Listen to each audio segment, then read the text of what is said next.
Monsieur le Président, Mesdames, Messieurs les jurés, permettez-moi à l'entame de mon propos de vous faire le récit d'une histoire, celle de la toute première reine de ce monde.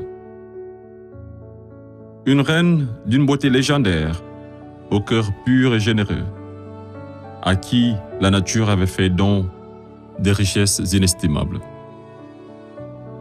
Ses enfants étaient nombreux, de vrais génies qui firent la découverte des mathématiques, inventèrent l'écriture, l'art, la médecine, l'architecture et tant d'autres sciences qui ont tracé les prémices du futur.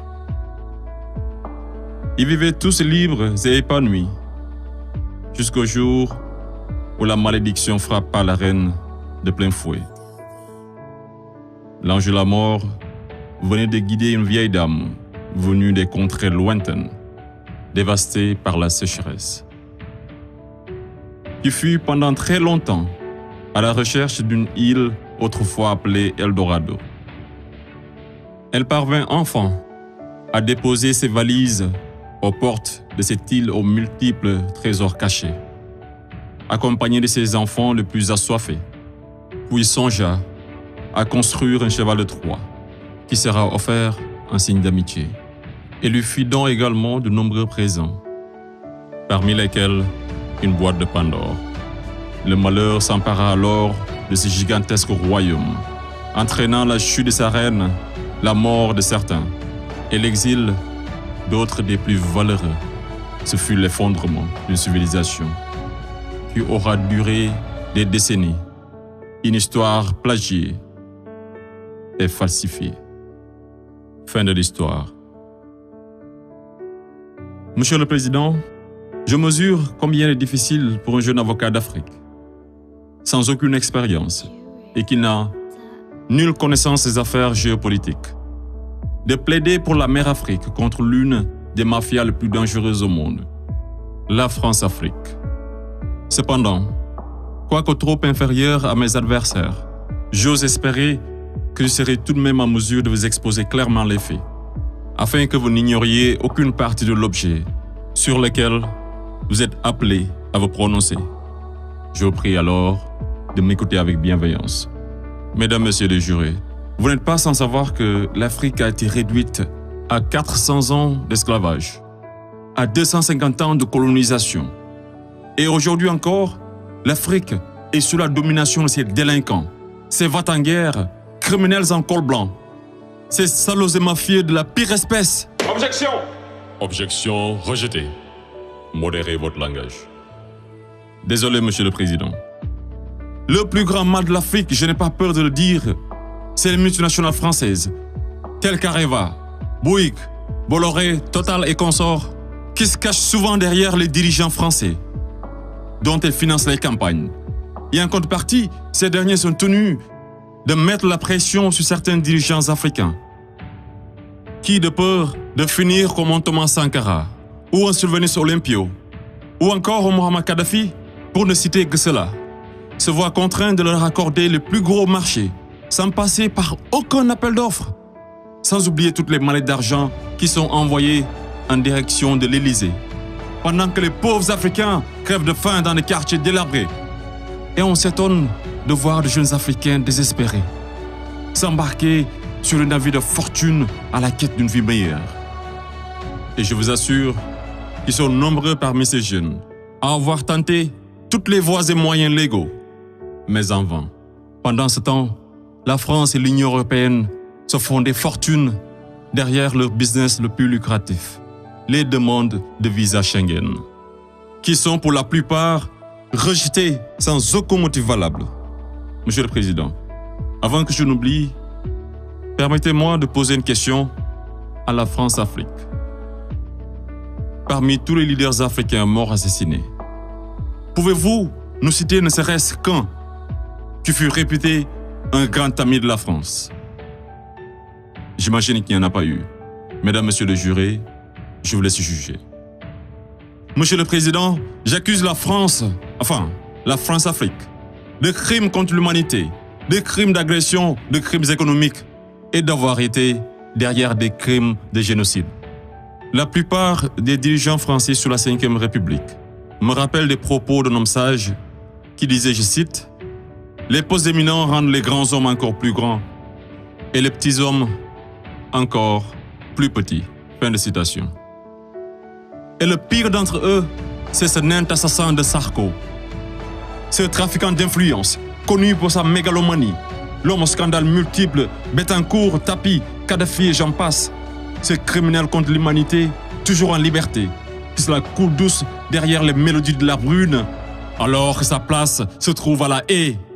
Vous lui direz que malgré tous ces mensonges, avec la complicité de certains médias, que le monde entier, et les Africains en particulier, connaissent toute la vérité sur les véritables raisons de l'assassinat de Kadhafi, sous les applaudissements de Bernard-Henri Lévy, et sur la chute orchestrée de Laurent Gbagbo, qui aurait commis un crime de lèse-majesté en voulant tout simplement ouvrir son pays à la concurrence internationale, en exprimant aussi sa volonté d'établir un rapport d'égal à égal avec la France, et en souhaitant revoir le contrat qui liait son pays à l'entreprise Bouygues.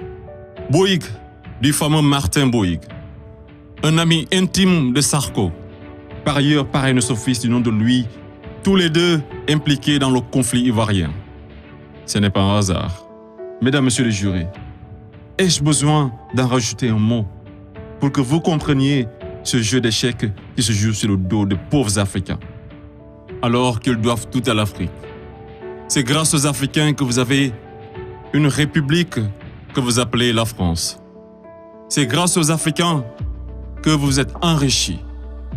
C'est grâce aux Africains que vous avez aujourd'hui votre statut de 5e puissance mondiale avec un droit de veto au sein de l'ONU. Et c'est encore grâce aux Africains que vous avez 2 Coupes du Monde à votre compteur. Qu'attendez-vous encore des Africains? Qu'on vous ramène la Lune? Ayez au moins un peu de décence et respectez les Africains, surtout les Noirs et les Arabes qui vivent en France. Monsieur le Président, je voudrais par ailleurs, et si vous me permettez de parler brièvement de la Cour pénale internationale.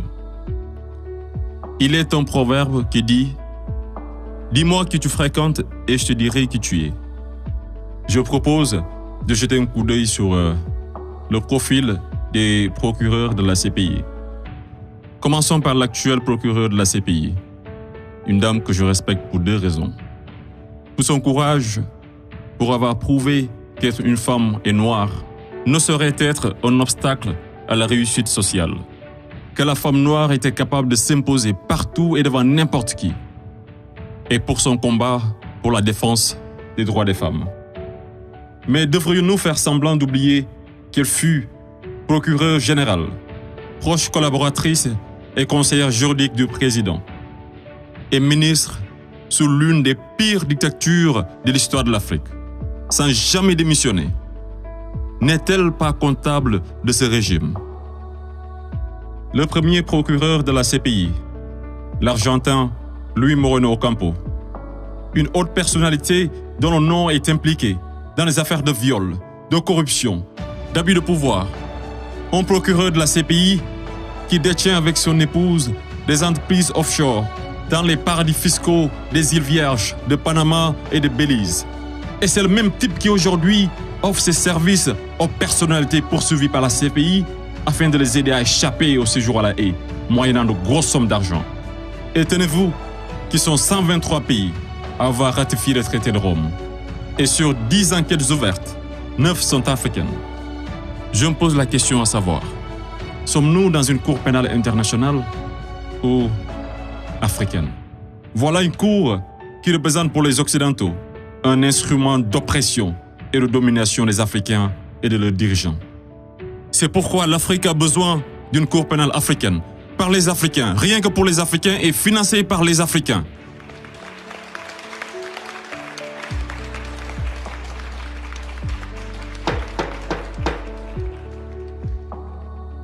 Monsieur le Président, je ne suis qu'un jeune ignorant qui ne prétend point détenir toute la vérité.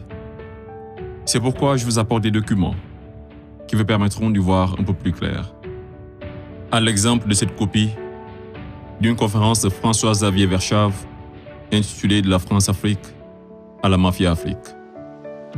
Je salue également le courage de ces hommes et femmes de valeur qui osent lever leur voix pour défendre les intérêts de l'Afrique. Je pense au grand Kémy Séba avec l'ONG Urgence panafricaine.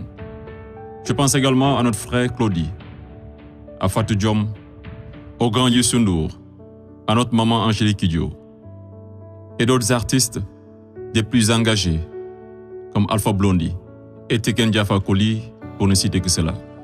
Sans oublier toutes ces personnalités qui œuvrent pour la promotion des jeunes et des femmes, à l'égard du docteur Antassane et bien d'autres femmes de valeur.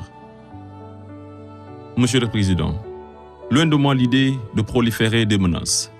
Mais si par malheur, la France-Afrique est aujourd'hui acquittée, sachez que la jeunesse africaine l'obligera à quitter.